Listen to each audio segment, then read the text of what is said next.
faible depuis son début. Et en fait, j'ai une question à vous poser par rapport à cette histoire de digitalisation. J'aimerais savoir, est-ce que vous ne pensez pas qu'aujourd'hui, en fait, quand on regarde ce qui se passe dans les pays anglo-saxons, on fait un benchmark avec ce qui se passe dans les pays francophones, le Maroc compris, c'est que dans notre pays, comme éventuellement dans la France, nous sommes beaucoup plus dans une logique de transformation digitale et non pas digital business transformation. C'est-à-dire, on est beaucoup plus dans la digitalisation au sens de la numérisation et non pas digitalisation au sens d'une action de stratégie et de repenser le business model de toute l'entreprise. Qu'aujourd'hui, le meilleur exemple, c'est les sociétés de télécom, qui sont des prestataires de télécom qui sont passés aujourd'hui pour devenir des vendeurs de la data, des vendeurs de prestations de data center et d'autres activités. Aussi, dans le même benchmark, on constate que par exemple dans le contexte par exemple marocain, vous ne pouvez pas digitaliser tant que l'environnement en général dans lequel vous opérez n'est pas encore digitalisé. C'est-à-dire qu'aujourd'hui, la facture électronique est toujours un débat. La signature électronique, bien qu'il y ait une loi, elle est toujours en vigueur à 100%. Elle est rejetée souvent par des administrations, voire même par des banques. Vous ne pouvez pas héberger vos données en dehors du pays pour des questions de souveraineté. Du coup, vous êtes en train de regarder que le monde évolue d'une manière exponentielle, mais vous avez des contraintes parfois d'infrastructure et tantôt des contraintes qui sont beaucoup plus réglementaires. Dans le même sens, vous ne pensez pas qu'aujourd'hui, tant qu'on est dans l'ISCE, nos écoles de commerce devraient intégrer la transformation digitale comme un module obligatoire de formation à enseigner à nos étudiants, dans le sens de Digital Business Transformation, et non pas ça, que c'est beaucoup plus une affaire de consultant en stratégie et non pas une affaire d'informaticien. Parce qu'aujourd'hui, on continue toujours à considérer la digitalisation comme une affaire d'ingénieur en informatique, et c'est une question d'ingénieur et de recruter un ingénieur et d'avoir un département d'ICT dédié et d'un ERP. Alors que finalement, c'est beaucoup plus, comme vous l'avez bien expliqué, approfondi, qui va au-delà de l'infrastructure pour toucher au business model même de l'entreprise. Merci. Serait vraiment dans une approche de stratégie, d'analyse de la stratégie et non pas de présentation matérielle et technique pour savoir comment on allait mettre du digital en place. Au départ, il y a ce besoin d'une vision stratégique et d'une définition d'objectifs. Ensuite, on choisit des indicateurs, mais ça passe par cette phase, c'est indispensable.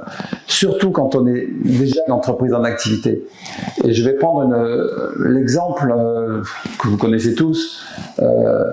Vous devez connaître, si vous avez des clients dans la carrière, je suis sûr qu'il y en a, d'entreprises qui sont dans la construction, dans le bâtiment.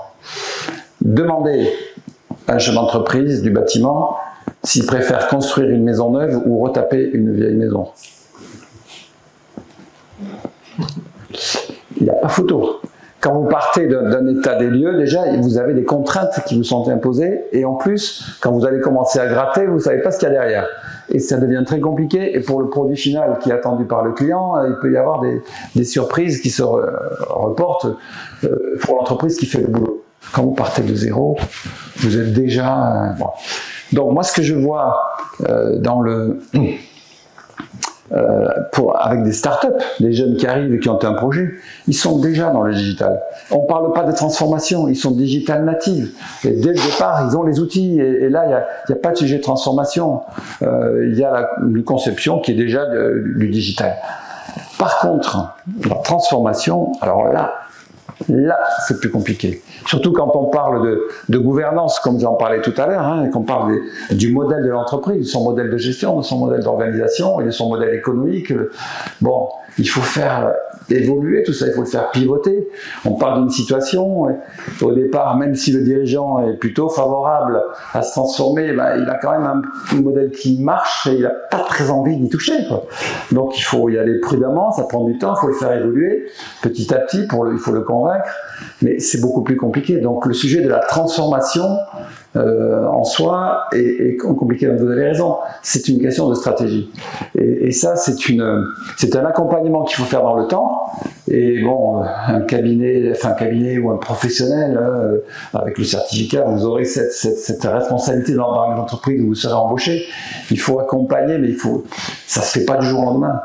Il faut déjà analyser dans l'entreprise tous ses process et toute son organisation pour voir qu'est-ce qui mérite d'évoluer et d'être transformé et quels outils on va mettre pour pouvoir faire évoluer les choses. Donc ce n'est pas que de la mise en œuvre, c'est au départ des choix à faire. On dit en cybersécurité décentralisée, wow. Et en transformation digitale et partenaire BDO. Donc je voudrais bien, parce que là, tu as vu un peu tout ce qu'a présenté Philippe, en quoi aujourd'hui la cyber est un pilier de la transformation digitale, parce qu'on en a parlé, et comment les entreprises, mais aussi les PME, peuvent bénéficier de cette technologie, peuvent aussi intégrer la cybersécurité. Donc, pour moi, on pourrait diviser ça sur une protection des données de 1, car c'est très important, les fuites des données personnelles, vous l'avez si bien dit, de la continuité de l'activité, si on est sur un projet de transformation des process et qu'il y a une brèche, encore une fois, c'est toute l'activité qui s'arrête. 3, aujourd'hui, c'est de la conformité aussi, de plus en plus de groupes régulés sont soumis à certaines régulations de conformité en cyber. Et 4, je dirais qu'aujourd'hui, les gros projets de transformation digitale demandent l'utilisation de technologies nouvelles, donc notamment des IoT et autres. Et l'utilisation de ces technologies représente des points de faille uniques qui ne font que augmenter. Donc à ce problème, il faut changer de paradigme et utiliser des approches très novatrices, encore une fois, en termes de cybersécurité. Aujourd'hui, sur une approche centralisée en cybersécurité, tout device, que ce soit un serveur, un téléphone, un laptop, peu importe, représente un point de faille unique à travers lequel le hacker peut nous attaquer. Alors que si on décentralise tout cela, on peut très facilement switcher la narrative et utiliser ces devices pour augmenter la résilience, les convertir en nœuds de validation sur la blockchain. Autant la profondeur académique que la compréhension des enjeux et la mise en pratique sont au rendez-vous. À ce sujet, permettez-moi de clôturer cette rencontre par des remerciements. Donc mes vifs remerciements à l'équipe de projet qui s'est beaucoup penchée à concevoir un programme impactant, d'actualité, pertinent et qui rentre dans nos missions respectives. Merci à la task force composée de Zakaria Fahim, de professeur Harechi, de Thierry.